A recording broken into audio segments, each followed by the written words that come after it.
এই যে 7 খুন করলো তারেক আর তার পুলিশ দিয়ে, আমি জানি না পুলিশরা ভুলে গেল 460 পুলিশ ফাঁড়ি পরিয়ে তাদেরকে মেরে পা বেঁধে ঝুলে ঝুলে রেখে দিল।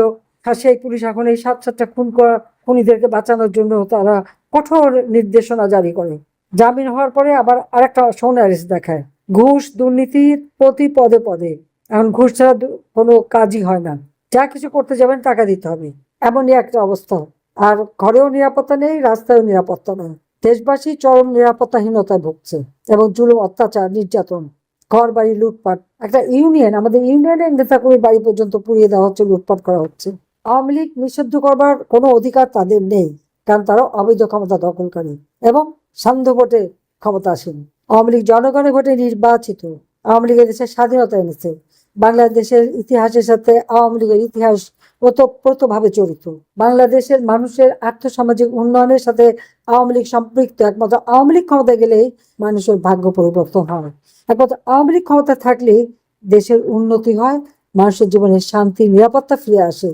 জঙ্গি, সন্ত্রাসী, চুরি, ডাকাতি থেকে মানুষ মুক্ত জীবন পায়, ব্যবসা বাণিজ্য, বেচা কেনা সবকিছু শান্তিতে করতে পারে। আজকে আমাদের হাজার হাজার নেতাকর্মী বন্দী, সকল রাজবন্দীদের মুক্তি দিতে হবে। আওয়ামী লীগের উপর থেকে নিষিদ্ধ প্রত্যাহার করতে হবে। দেশের মানুষের জীবনে শান্তি, নিরাপত্তা দিতে হবে। এবং এই যে 7 খুন, এর বিচার যদি না করে এই খুনি সরকারকে পদত্যাগ করতে হবে। কাজে এই বলে আপনাদেরকে আমি অনুরোধ করব যে আপনারা এই বিষয়গুলি নিয়ে বিশ্বের জনমত গড়ে তোলেন। জানি না কেন এত ঘটনা ঘটে যাচ্ছে, কবরের শান্তি বাংলাদেশে এখন, কিন্তু বিশ্বের সবার জন্য একটা নিশ্চুপ। কেন? আওয়ামী লীগের আমলে সবাই এত সোচ্চার ছিল, এখন সকলের মুখে কেন এরকম পেটে গেল আমি জানি না। সবাই একটা এরকম নিশ্চুপ হয়ে গেল কেন? নিশ্চুপ হলো কিসের জন্য, সেটা আমার প্রশ্ন। এখন কি আন্তর্জাতিক বিবেক জেগে ওঠে না?